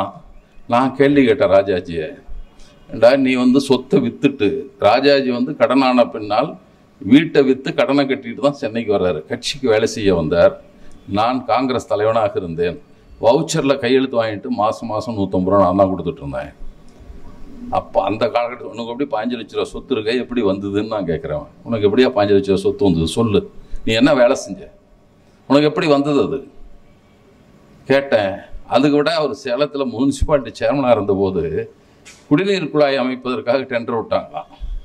டெண்டர் விட்ட எல்லாம் லோயஸ்ட்டு தானே கொடுப்பான், அவர் ஹையஸ்ட்டு கொடுத்துருக்காரு. ஏன்னா அவங்க ஆள், ஏன்னா கிருஷ்ண ஐயங்காரன் ஒருத்தர் கொடுக்குறாரு. காங்கிரஸ் கட்சியை சேர்ந்து 6 கவுன்சிலர் ரிசைன் பண்ணுறான். அவனுக்கு கொடுத்தீங்கன்னா கட்சியில் இருக்க மாட்டேன்னு போயிடுறான். இதையெல்லாம் நான் பேசுவேன், அவர் வாயை மூடிக்கிட்டார். இனிமேல் ஊழல்லாம் இவங்க பேசக்கூடாதுப்பா, இனிமேல் ராமனை செருப்பாக அடித்தான்னு பேசுனா பேசலாம். நானும் சொன்னேன், ஆமாம் இல்லை என்ன சொல்ல முடியும், அடித்தோம். உன்னை அடிக்க வேண்டிய சாமி நிறையா இருக்குது, அடிக்க வேண்டிய ஆசாமி நிறையா இருக்கான், இன்னும் படிப்படியாக செய்ய போகிறோன்னு சொன்னேன் என்று பெரியார் பேச்சில் சொல்லுவார். அவங்கெல்லாம் எல்லாமே ஊழல் பற்றி பேசினவன். இப்போ இதை மட்டும் பர்டிகுலர் நம்ம ஆட்களை மட்டும் பேசுவது, ஏதோ ஊழல் அப்படி செய்து விட்டார் இப்படி செய்து விட்டார். பெரியாருடைய பார்வை என்னவா இருந்ததுன்னா, கள்ளக்குறிச்சியில் 72 ஒரு கூட்டம் எம்ஜிஆர் பிரிந்து போன போது அப்போ அதில் பற்றி பேசுகிறார் பெரியார். பிரித்து போனது ஊழல்னு குற்றச்சாட்டு சொல்கிறாங்கன்ட்டு சில செய்தியெல்லாம் பேசுகிறார். எனக்கும் உங்களுக்குள்ள வித்தியாசத்தை மட்டும் சொல்லிடுறேன் என்று சொல்லுகிறார். பொதுமக்கள் பார்வைக்கு எனக்கு இந்த ஊரில் அந்த பக்கம் பள்ளிக்கூடம் இருக்குது, இந்த ஒரு பையன் மழை பெஞ்சிட்டா 10 நாளைக்கு தண்ணி ஓடும், பள்ளிக்கூடம் போக முடியாது என்று வருத்தப்படுகிற, ஒரு பாலம் வராதா என்று ஏங்குகிறேன், பாலம் வருகிறது, நான் மகிழ்ச்சி அடைகிறேன். நீ சொல்கிற எம்எல்ஏ 5000 ரூபா வாங்கிவிட்டாங்கிற. அப்போ 72 சொல்கிறார். இந்த ஊரில் இவ்வளோ இருக்கு, அங்கே தூரத்தில் போக முடியாத பசங்க ஒரு பள்ளிக்கூடம் வந்தால் பரவாயில்லன்னு நினைக்கிறேன், பள்ளிக்கூடம் வந்துருச்சு, நான் மகிழ்ச்சி அடைகிறேன். இதில் தலைவர் 5000 ரூபா வாங்கிட்டார், 5000 ரூபா வாங்கிட்டாருன்னு சொல்கிற. உன் பார்வை வேறு, என் பார்வை வேறு. இந்த ஊருக்கு பள்ளிக்கூடம் வந்து விட்டது, இந்த ஊருக்கு பாலம் வந்து விட்டது, மக்கள் பயனடைவார்கள், தடையில்லாமல் அவருடைய பயணம் நடக்கும், தடையில்லாமல் குழந்தைகள் படிக்கும் என்று நான் மகிழ்ச்சி அடைகிறேன். நீங்கள் அதில் வாங்கிட்டான் காசுன்றது மட்டும் பேசிட்டு உட்காந்துருந்தீங்கன்னா எப்படா நம்ம மக்கள்லாம் மாறுறது என்று அவர் வேடிக்கை அவருடைய பாணியில் சொல்லுவார். ஒருத்தர் கேள்வி கேட்பார், தெரியுமா திமுக லஞ்சம் வாங்கிச்சுங்க, அதுக்கெல்லாம் பதில் கேட்காது, என்கிட்ட கேள்வி கேட்காது, திருப்பியும் கேட்குறாங்க. முண்டிச்சு பிள்ளை பற்றி விட்டா அவன் நீ பாத்தியாலாம் சொல்லிட்டு இருக்கேன், கேட்காத உட்கார் அப்படிங்கிறார். அப்புறம் இவன் கேட்குறான், அதிமுகறேன், எம்ஜிஆர் உங்களால் வரி கட்டினான்னு போய் கேளு, ஒழுங்காக வரி கட்டினாலும் எம்ஜிஆரை போய் கேளு என்று அதில் கூட்டத்தில் சொல்லுவார். அது மாதிரி கேள்வி பதில் அப்படி நடக்கும். அதை போல் அதை விட முக்கிய செய்தி, எளிய மக்கள், புறக்கணிக்கப்பட்ட மக்கள், குரலற்ற மக்களுக்கு அதை கொண்டு போய் சேர்க்கிற ஆட்சி தான் நல்லாட்சி என்று பார்க்கிறோம். அதை கண்காணிக்க வேண்டிய பொறுப்பு நமக்குண்டு. எங்கள் ஊரில் ரோடு போட்டாங்கன்னா நாங்கள் தோழர்களே உட்காந்துக்கிட்டு ரோடுக்கு பார்த்துருந்தப்போ உனக்கு என்னப்பா வேணும், தண்ணி வேணுமா, நாங்கள் எங்கள் டிராக்டர் அனுப்புகிறோம், தண்ணி கொண்டு ஊற்ற சொல்கிறோம், சேறு கட்டி அதுக்கப்புறம் தார் ஊற்று, அதுக்கெல்லாம் நம்ம கூட பார்த்துக்குவோம். நீ ஏன் குறைச்சி போடுற, நீ 15% கம்மியாக போட்டு எங்கெல்லாம் கெடுக்காத, நீ என்ன ரேட்டு கெடுப்போ ஒழுங்காக ரோடு போடு. 10 வருஷம் ஆனாலும் நல்லா தான் இருக்குது. கண்காணிக்க வேண்டிய பொறுப்பு நம்மிடம் இருக்கிறது. எல்லாவற்றையும் அரசு பார்க்க வேண்டும் என்று எண்ணுகிற போக்கை மாற்றினாலே பாதி சிக்கல் மாறிடும். அப்படி தான் நம்ம நினச்சிட்டு இருக்கோம், எல்லாவற்றையும் அரசு பார்த்து கொள்ள வேண்டும். இப்போ வீட்டில் ஒரு கிளவி கொண்டு விட்டால் கூட திமுக ஆட்சி சட்டம் ஒழுங்கு கட்டு விட்டதுன்னு சொல்கிறாங்க. நான் சொல்லுவது, இந்த பல்கலைக்கழகத்தில் ஒரு பெண்ணை இன்னும் பேசிகிட்டு இருக்கான், அவனை பிடிச்சி உள்ளே போய் வழக்கு நடந்துகிட்ருக்கு. முதல்ல ஒரு ஃபோட்டோ போட்டால் என்னென்னமோ பேசிகிட்டு இருக்காங்க. நான் என்ன சொல்கிறேன்னா, குற்றம் நிகழ்வதை ஒவ்வொரு இடத்துலையும் தடுக்கிறதுலாம் அப்படி பெரிய மெக்கானிசம் நம்மிடம் கிடையாது. நடந்தவுடன் வழக்கு புனையப்படுகிறதா, சார்பில்லாமல் அவர்கள் மீது நடவடிக்கை எடுக்கிறதா, அது மேலே நம்ம விமர்சனம் வைக்கலாம். நீ உங்கால்னு விட்டுட்ட விமர்சனம் வைக்கலாம், தாராளமாக வைக்கலாம். உரிய நடவடிக்கை எடுக்கவில்லை விட்டு அதப்போ கேட்கலாம். ஆனால் அதுவே சட்டம் ஒழுங்கு கெட்டு விட்டது என்று பேசுவதில் என்ன நியாயம் இருக்கிறது? சட்டம் ஒழுங்கு என்பது வேறு, பொது ஒழுங்கு என்பது வேறு. நம்மளுக்கு நிறைய பேருக்கு அதை தெரியும். பப்ளிக் ஆர்டர் என்பது வேறு, லாண்ட் ஆர்டர் என்பது வேறு. இது லாண்ட் ஆர்டர் பிரச்சனை. ஒட்டு மொத்தமாக சமூகமே பதறி போகிற அளவுக்கு நடந்தால் தான் அது பப்ளிக் ஆர்டர் கெட்டு போச்சு. மணிப்பூர் நடந்து பப்ளிக் ஆர்டர் கெட்டு போச்சுன்னு அர்த்தம். உத்தரப்பிரதேசில் அடிக்கிறப்போ பப்ளிக் ஆர்டர் கெட்டு போச்சு, எல்லாம் போய் அடிக்கிறான், கண்டபடி அடிக்கிறான், எல்லாம் பண்ணுறான், அது பப்ளிக் ஆர்டர் கெட்டுது. இது லா ஆர்டர் இஷ்யூ. நடவடிக்கை எடுக்கப்படுறதா இல்லையா தான் நம்ம பார்க்கணும். எனவே இந்த சூழல் தொடரில் தேவையில்லாத குற்றச்சாட்டுகள் என்பதை விட நமக்கு இன்னும் சேர வேண்டியது என்பதற்கு நம்ம அறிவுரை சொல்லலாம், ஆலோசனை சொல்லலாம், கருத்துரைகளை சொல்லலாம், அதை நாம் வலியுறுத்தலாம். அதற்கான போராட்டங்களை, ஆர்ப்பாட்டங்கள் எடுத்து கவனத்தை ஈர்க்கலாம். ஆனால் எங்களை பொறுத்தவரை எங்களுக்கு என்ன பெருசாக அவங்க சொன்னது போல் நாங்கள் ஒன்றும் போய் முதலமைச்சரோடு 2 தடவை தான் பார்த்துருக்கோம். அதுவும் எங்கள் தோழருக்கு நூல்களை நாட்டுடைமை ஆக்குனாங்க. இன்னொன்று எங்கள் தோழர் ராஜேந்திரனுக்கு பெரியார் விருது கொடுத்தாங்க. அன்றைக்கி தான் போனோம், வணக்கம் சொல்லிட்டு வந்துட்டோம். மற்றபடி எங்களுக்கு ஒன்றும் வேலை இல்லை யார்கிட்டையும். எங்கள் வேலையை நாங்கள் பார்க்குறோம், அவங்க வேலையை அவங்க பார்க்குறாங்க. எங்கள் வேலை என்பது புறக்கணிக்கப்பட்ட மக்களுக்கு, குரலற்ற மக்களுக்கு போய் சேருகிறதா இல்லையா என்று பார்ப்பது. அது பெண்கள் என்ற பெயரால் இருக்கலாம், அல்லது ஜாதியின் பெயரால் இருக்கலாம், மாற்றுத்திறனாளி என்ற காரணமாக இருக்கலாம், திருநங்கைகள் என்ற காரணமாக இருக்கலாம். ஆனால் அவங்களுக்கெல்லாம் செய்கிற போது நாங்கள் மகிழ்ச்சி அடைகிறோம், அவர்களை ஊக்குவிக்க வேண்டும் என்று கருதுகிறோம், அதற்காக பேசுகிறோம். மீண்டும் தொடர வேண்டும் திராவிட மாடல் ஆட்சி என்று சொல்லி விடைபெறுகிறேன். நன்றி, வணக்கம்.